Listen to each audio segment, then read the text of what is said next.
Bismillahirrahmanirrahim. Assalamualaikum warahmatullahi wabarakatuh. Waalaikumsalam warahmatullahi wabarakatuh. Baik, di sini kami sebagai kelompok 5 akan menjelaskan tentang hukum perjanjian dalam hukum positif. Di sini istilah perjanjian dalam hukum perjanjian merupakan kesepadanan dari istilah overeenkomst dalam bahasa Belanda atau concrete dalam bahasa Inggris. Langsung saja dalam pengertiannya. Di sini ada dua pengertian dalam segi bahasa, yaitu bahasa Inggris dan bahasa Belanda. Dalam bahasa Inggris itu concrete, kontrak, dan sedangkan dalam bahasa Belanda disebut overeenkomst, yaitu perjanjian. Di sini menurut Abdul Qadir Muhammad, perjanjian adalah suatu persetujuan dengan dua orang atau lebih saling mengikatkan diri untuk melaksanakan suatu hal dalam lapangan harta kekayaan. Maksudnya di sini menurut Abdul Qadir Muhammad, perjanjian itu merupakan suatu kesepakatan antara dua orang atau lebih, di mana perjanjian itu melaksanakan suatu hal dalam lapangan harta kekayaan. Sedangkan dalam KUHP, perjanjian adalah suatu persetujuan yang terjadi antara satu orang atau lebih mengikatkan dirinya terhadap orang lain atau lebih. Di sini menurut referensi lain, seperti yang dikatakan oleh Subekti, suatu perjanjian adalah suatu peristiwa di mana seseorang berjanji kepada seseorang lain atau di mana dua orang itu saling berjanji untuk melaksanakan suatu hal. Jadi perjanjian itu adalah suatu kesepakatan antara yang satu dengan yang lainnya ataupun yang lebih dari dua orang, di mana hal itu menyepakati suatu hal tertentu. Nah, di sini dapat diambil kesimpulan bahwa dengan demikian kontrak, kan di sini menjelaskan tentang kontrak sebelumnya. Kontrak itu adalah suatu perjanjian tertulis antara dua orang atau lebih yang menciptakan hak dan kewajiban untuk melakukan atau tindak suatu hal tertentu. Yang kedua, dasar hukum. Dasar hukum itu ada dua, ada material dan formil. Yang disebut hukum material itu ialah tempat di mana materi hukum itu diambil. Sumber hukum materi itu merupakan faktor yang membentuk hukum, misalnya hukum sosial, hukum politik, situasi sosial ekonomi tradisi dan sebagainya. Sedangkan hukum formil di sini ialah suatu hal yang merupakan tempat memperoleh kekuatan hukum, atau di sini hukum material bisa dimengerti dengan hukum material itu adalah tempat munculnya suatu hukum beserta sanksinya. Sedangkan hukum formil itu ialah tempat bagaimana caranya berjalannya hukum material. Yang untuk selanjutnya saya serahkan pada penyaji kedua. Ya baik, terima kasih moderator. 3. Syarat sah perjanjian. Syarat sah di sini perjanjian menurut pasal 1320 KUH Perdata. Untuk syarat sahnya perjanjian diperlukan 4 syarat antara lain. 1. Sepakat mereka yang mengikatkan dirinya. 2. Kecakapan untuk membuat suatu perikatan. 3. Suatu hal tertentu. Dan 4. Suatu sebab yang halal. Di mana pasal 1320 ini merupakan pasal yang sangat populer karena menerangkan tentang syarat yang harus dipenuhi untuk lahirnya suatu perikatan, atau biasa disebut syarat subjektif maupun syarat mengenai perjanjian itu sendiri, atau isi perjanjian, atau yang bisa disebut dengan syarat objektif, yaitu ada 4. 1. Kesepakatan yang dimaksud dalam pasal ini adalah persesuaian kehendak antara para pihak, yaitu bertemunya antara penawaran dan penerimaan. Dikatakan tidak tertulis, bukan lisan, karena perjanjian dapat saja terjadi dengan cara tidak tertulis dan juga tidak lisan, tetapi dengan hanya menggunakan simbol-simbol atau dengan cara lain yang tidak lisan. Yang kedua, kecapakan bertindak adalah kecakapan atau kemampuan untuk melakukan perbuatan hukum. Perbuatan hukum adalah yang akan menimbulkan akibat hukum. Orang-orang yang akan mengadakan perjanjian haruslah orang-orang yang cakap atau mempunyai wewenang untuk melakukan perbuatan hukum. sebagaimana yang telah ditentukan oleh undang-undang. Yang ketiga, adanya objek perjanjian atau suatu hal tertentu.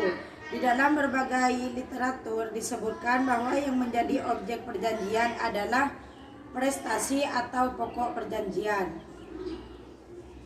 Yang menjadi prestasi atau pokok perjanjian adalah menyerahkan hak milik atas rumah dan menyerahkan uang harga dari pemberian rumah itu. Dan keempat, adanya suatu yang halal. Syarat keempat mengenai saat sebab yang halal. Ini juga merupakan syarat tentang isi perjanjian.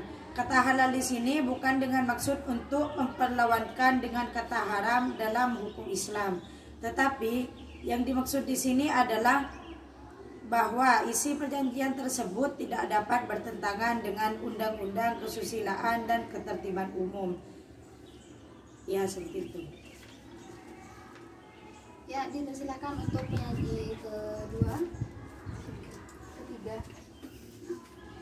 Baik, terima kasih. Di sini poin yang nomor 4 ada asas-asas perjanjian. Di dalam hukum perjanjian dikenal dengan 5 asas penting. Yang pertama, kebebasan berkontrak. Yang dimaksud kebebasan berkontrak di sini dapat dianalisis dari ketentuan pasal 1338 ayat 1 Kitab Undang-Undang Hukum Perdata yang berbunyi, semua perjanjian yang dibuat secara sah berlaku sebagai undang-undang bagi mereka yang membuatnya.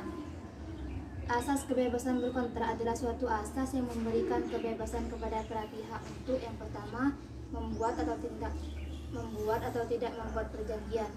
Yang kedua, mengadakan perjanjian dengan siapapun. Dan yang ketiga, menentukan isi perjanjian, pelaksanaan dan persyaratannya. Dan yang terakhir, menentukan bentuk perjanjian, yaitu tertulis ataupun lisan. Yang kedua, asas konsensualisme. Asas konsensualisme dapat disimpulkan dalam pasal 1320 ayat 1 Kitab Undang-Undang Perdata. Dalam pasal itu ditentukan bahwa salah satu syarat sahnya perjanjian yaitu adanya kesepakatan kedua belah pihak. Asas konsensualisme merupakan asas yang menyatakan bahwa perjanjian pada umumnya tidak diadakan secara formal, tetapi cukup dengan adanya kesepakatan kedua belah pihak. Kesepakatan merupakan persesuaian antara kehendak dan pernyataan yang dibuat oleh kedua belah pihak. Poin ketiga, asas Pacta Sunt Servanda. Asas Pacta Sunt Servanda atau disebut juga dengan asas kepastian hukum. Asas ini berhubungan dengan aturan perjanjian. Asas Pacta Sunt Servanda merupakan asas bahwa hakim atau pihak ketiga harus menghormati substansi kontrak yang dibuat oleh para pihak sebagaimana layaknya sebuah undang-undang. Mereka tidak boleh melakukan intervensi terhadap substansi kontrak yang dibuat oleh para pihak. Asas Pacta Sunt Servanda dapat disimpulkan dalam pasal 1338 ayat 1 Kitab Undang-Undang Hukum Perdata yang berbunyi, semua perjanjian yang dibuat secara sah berlaku sebagai undang-undang. Poin yang D, asas ihtikad baik. Asas ihtikad baik dapat disimpulkan dari pasal 1338 ayat 3 Kitab Undang-Undang Hukum Perdata berbunyi, perjanjian harus dilaksanakan dengan ihtikad baik. Asas ihtikad merupakan asas bahwa para pihak, yaitu pihak kreditur dan debitur, harus melaksanakan substansi kontrak berdasarkan kepercayaan atau keyakinan yang teguh atau keamanan baik dari para pihak. Asas ihtikad baik dibagi menjadi 2 macam, yaitu ihtikad baik nisbi dan ihtikad baik mutlak. Pada ihtikad baik nisbi, orang memperhatikan sikap dan tingkah laku yang nyata dari subjek.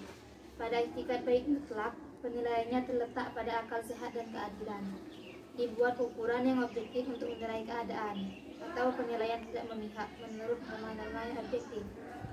Poin yang terakhir, asas kepribadian atau personalitas. Asas kepribadian merupakan asas yang menentukan bahwa seseorang yang akan melakukan dan membuat kontrak hanya untuk kepentingan perseorangan saja. Hal ini dapat dilihat dalam pasal 1335 dan pasal 1340 Kitab Undang-Undang Hukum Perdata.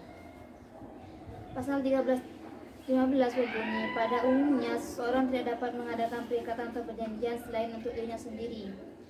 Inti ketentuan ini bahwa seseorang yang mengadakan perjanjian hanya untuk kepentingan dirinya sendiri. Baik, terima kasih. Saya serahkan kepada moderator. Ya, tadi penjelasan di atas dapat ditarik kesimpulan bahwa suatu perjanjian adalah semata-mata untuk suatu persetujuan.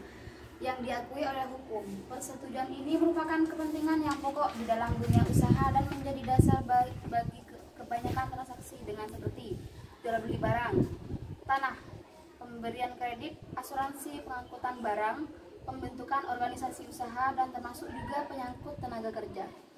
Baik, dari presentasi kami, apabila ada kekurangan atau kesalahan kami mohon maaf. Wabillahi taufiq wal hidayah. Assalamualaikum warahmatullahi wabarakatuh.